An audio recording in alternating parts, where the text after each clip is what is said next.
Now, it's been almost 2 years to the day since Ireland was forced to accept a €67 billion bailout. Taking the money has meant harsh austerity. It certainly has. The government has slashed spending by 15% over 3 years. But in that time, the euro has weakened considerably. It's fallen 9% against the dollar and 7% against the British pound. And that has boosted exports. Right now, exports to countries outside the euro region amount to 65% of Ireland's GDP.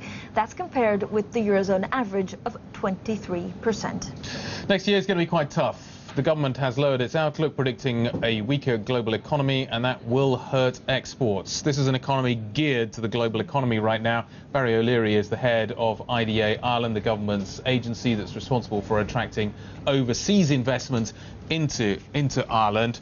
Global economy is looking pretty tough right now.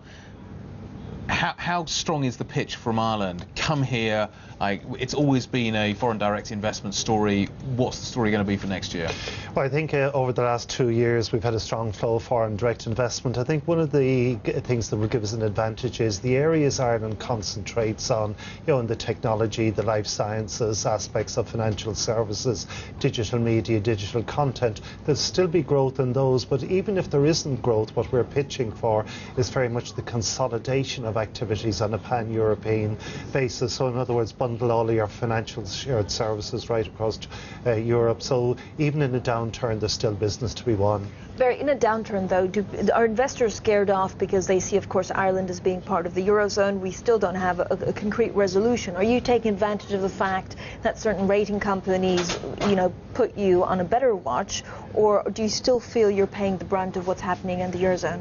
Yeah, I think what you have to do is divorce really what the multinationals think about Ireland and indeed what the financial markets are saying, etc. But in particular, right throughout the downturn, we've had strong flows, and they're from, anybody from Microsoft to Google to Johnson & Johnson. So I think they look at what did we come to Ireland for originally. If anything, Ireland has become a more competitive place. You're aware of the property crash, etc. You're paying 40% of the cost to rent new buildings in Ireland than what you would in 2007. Do I need to worry about the fact that talent's walking out of the door in Ireland? Well, you see, talent is only walking out the door in Ireland if they can't find jobs. And of course, a substantial amount of the talent is staying in Ireland and working in the technology and life sciences. But of course, we do need to bring in more business, more foreign direct investment. And that's because the austerity measures are driving a very, very flat economy. And as long as the economy is flat, we won't have enough employment for people. And that's why the role of foreign direct investment is really important. You're talking about large multinationals that are also coming from the US. They must bundle Ireland with the rest of Europe. We're just getting some headlines from the Prime Minister of Spain, Mariano Rajoy, saying the worst is over. Spain's biggest problem is affordable financing. It isn't the deficit. These are positive comments. Anytime you get a comment that's negative from Europe, do you feel the impact in Ireland? We do, of course, because we're part of the Troika, the refinancing of Ireland, etc. But at the same time, if you look at what differentiates Ireland, again, going back to what I mentioned about the sectors we're active in, if you look at the southern countries, they really aren't active in the technology or the life sciences space, so they don't have that growth engine that we will have. As the UK tries to rebalance its economy, are you facing pressure? People looking at the UK, you're starting to see some companies re-domicile back, and that's kind of more of a tax story. But are you facing pressure as maybe a business looks in the life science space going to Cambridge rather than going to Ireland? Yeah, there's no doubt about it. We believe that the UK has upped its game quite considerably in competing for foreign direct investment, particularly with some of the initiatives around the digital space. So again, when economies are suffering, the countries are actually saying, well, if we can't get growth domestically, can we get it by attracting businesses into it? So how are you differentiating yourselves at the moment? Why would I go to the UK and not Ireland? Why would I go to Ireland and not the UK? Yeah, sure. Well, I think why you go to Ireland is very clearly, we have the talent pool there. We've great clusters of activities where we concentrate on. We've a really, really good corporate tax rate. We have a strong track record as well. So we can point to people reinvesting all the time, and we get a bigger market share. But I guess, loan losses may increase in Ireland. You still have issues with the banks.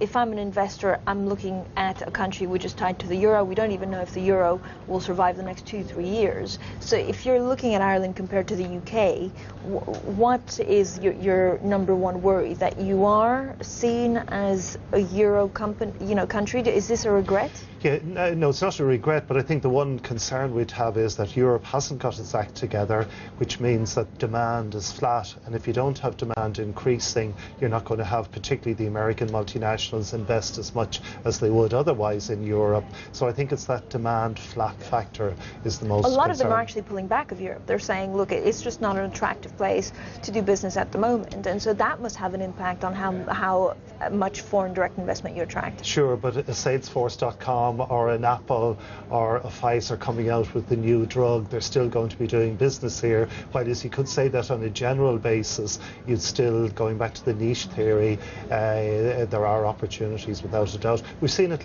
this day last week, Fidelity Investments announcing a major financial technology hub in Ireland. That's the type of business that we're interested in.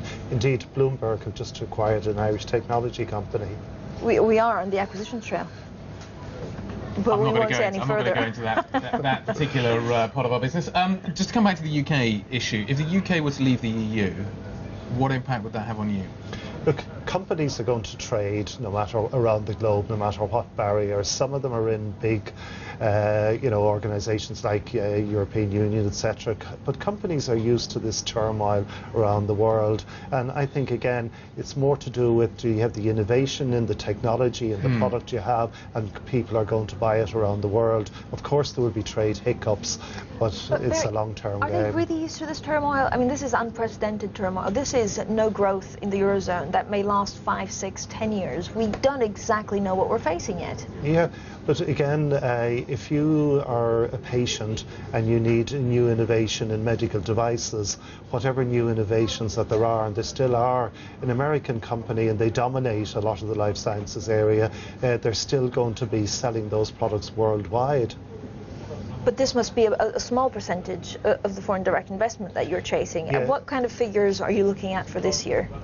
So we'll probably see in about 5 billion, which is pretty much around last year in investment, but that's very much mobile foreign investment in the type of sectors that I was saying. But going back to, although the market is under pressure, as I say, that doesn't mean to say that everybody is impacted for. It will be tougher for them, but they still will be doing the business. All right, Barry, thank you so much for your time. Barry O'Leary there, CEO of IDA Ireland.